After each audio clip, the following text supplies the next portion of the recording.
whisper in the cemetery.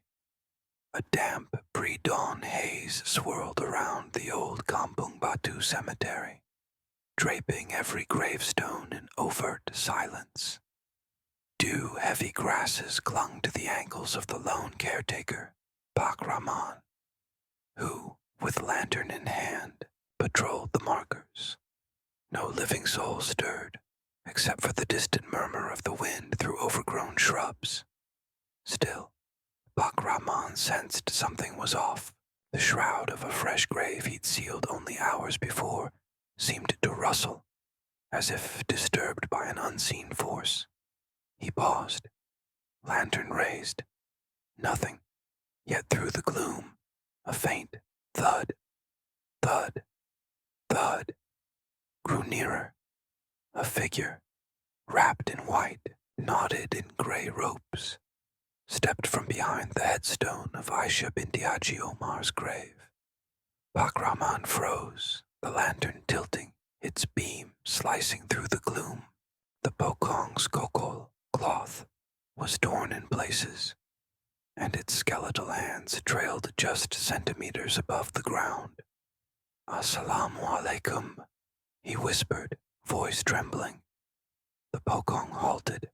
A rasping groan escaped its mouth.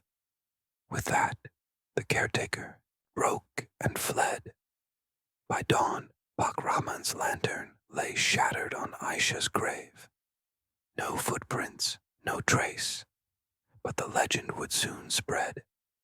10 years later, siblings Isa, 27, and Amir, 23, returned to the kampung after their grandmother passed away.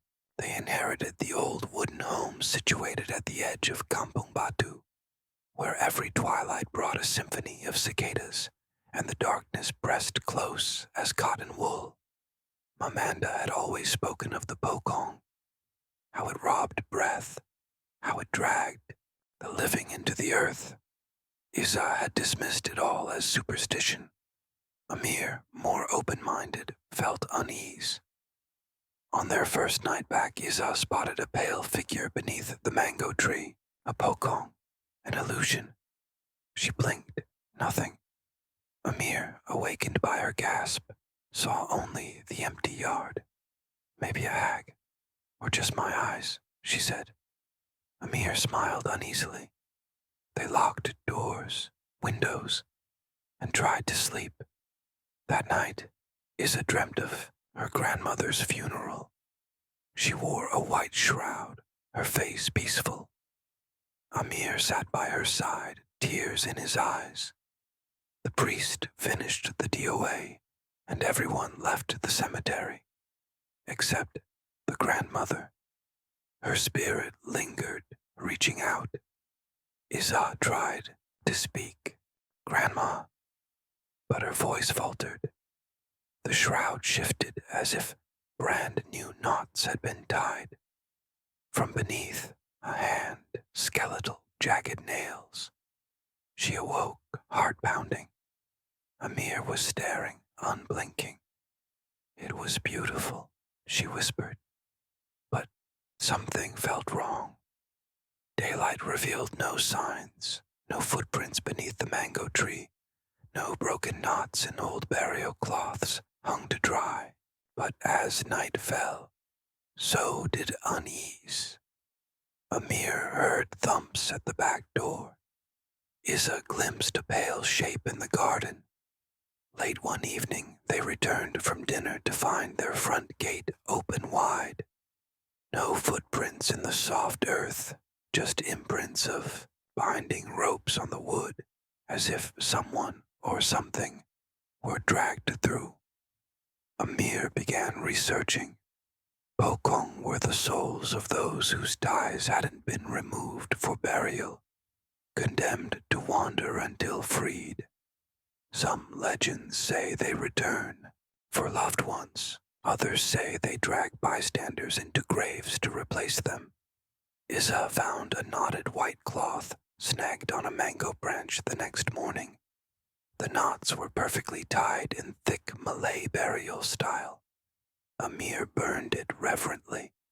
Smoke curled chirping birds dropped silent. Well, that wasn't normal, he muttered. By evening, farm animals around the cemetery began gathering at Isa and Amir's house.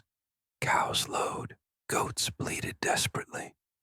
Pak Rahman relocated villages away, warned them of an ancient curse stirring if the local pocong is summoned by love or sorrow. It might hunt nearby souls until something else replaces them.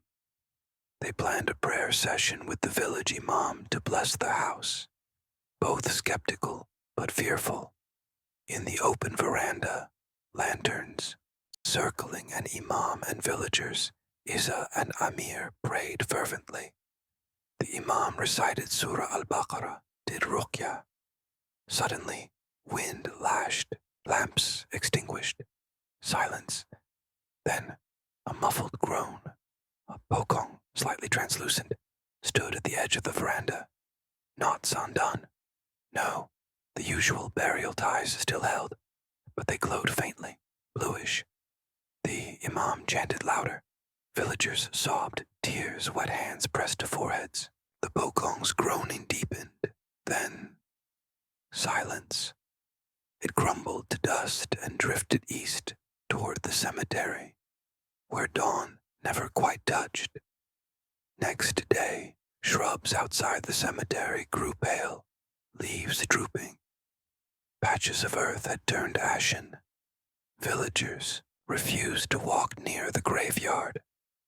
The local Mukim Imam suggested digging and reburying graves with proper rites. That night, Isa dreamt again, but this time she was the wrapped corpse, bound tight. Cold dread encased her limbs. She woke with bruises, rope-like scars across her wrists. Amir found her on the floor, eyes red. The night crept harder. In a trance, Isa made her way to the cemetery. Amir followed, terrified. Under a waxing moon, the cemetery loomed. Pak Rahman was there, digging. The grave of Aisha binti Haji Omar, fresh, half-opened. Isa kneeled by the edge. Amir grabbed her arm. Stop. She looked back with tears, whispering, It's calling me. It knows me. Pa Rahman looked up. If you disturb that grave without proper rites, there'll be consequences. The moonlight caught the pale outline of a pocong rising behind the headstone. Aisha's spirit, her knotted cloth immaculate despite the years. Its head turned to regard Isa. A long, text-thin voice, not audible but felt. You've awakened me. You owe a debt. Imam urged them to perform a salt and blood ritual by the shrines of the cemetery at midnight, a desperate attempt to seal restless spirits. They sacrificed a chicken, blood sprinkled on the soil and part of Isa's braids, cut and placed atop luminous salt on Aisha's grave. They trembled as the salt smoked, wind howled, 1,000 cicadas fell silent, and the pocong twisted, shredding its knots.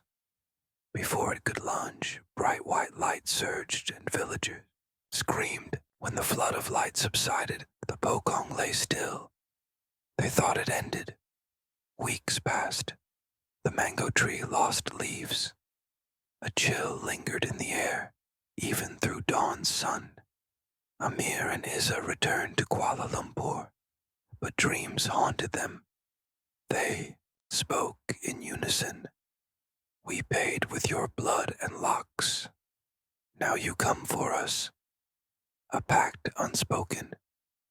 Repay the debt to the pocong within 40 nights, or become the binding to another. Mirrors crack nightly. At 3:13 a.m., Isa hears thud, glide, on her hallway's laminated floor. Amir wakes in sweat. The mango tree's scent heavy in the apartment. Each night closer to the deadline, it whispers, groans, drags its cloth. They try running away, but the haunting follows. Video calls capture white shapes floating behind them, pale, knotted, unmoving in the background. They research. Some say you must bury living blood and hair at the original grave. Others that you must fulfill the request of the ghost. But what could a pocong want? They return to Kampong Batu for one final ritual and discover the imam died suddenly. Shrine toppled. The cemetery caretaker, Pak Rahman, vanished. They find fresh dirt at Aisha's grave. It's been redug, but no body lies beneath. Isa cries, they took her to trade. They confront a village elder. Illicit collectors dig old graves and tie pocong to living. The trade to appease angry spirits. Only by returning Isha's body and properly releasing the knots can they free the spirit locked inside, and themselves. On the 39th night, they dig. In the moonlit grave, they see Aisha's bones, still wrapped. Amir cuts the knots. The cloth falls away. Wind surges. Dry leaves whirl. A pale young woman steps forth, fleshless face streaming tears. She reaches for Isa's braid-cut locks. You gave me freedom, she breathes. But then, her eyes snap, become black voids. I've another debt. She lunges. Isa screams. But instead, the air fractures. A wrenching shriek. Inhuman. Light flares, and the pocong vanishes with a whoosh. A quiet grave. Dawn. They stand beside Aisha's newly reburied body, now properly tied once, knots removed after 70 days in town hall ceremony, sealed and laid to rest. Around her, garlands of frangipani, letters from loved ones. The earth lies still, not a breeze, not a cicada, not a whisper. They whisper thanks to unseen forces. They return to Kuala Lumpur with a pact to never stray from proper rites. And every year, on the date of her death, white cloth and salt adorn her gravestone. Your turn to breathe. You've journeyed through kampung smell, night rice fields, tremors, beneath bamboo soft prayer echoes, and a haunting that travels asphalt roads. Though the tale ends with quiet peace, the lingering question remains. What happens to improper rituals in our lives we ignore?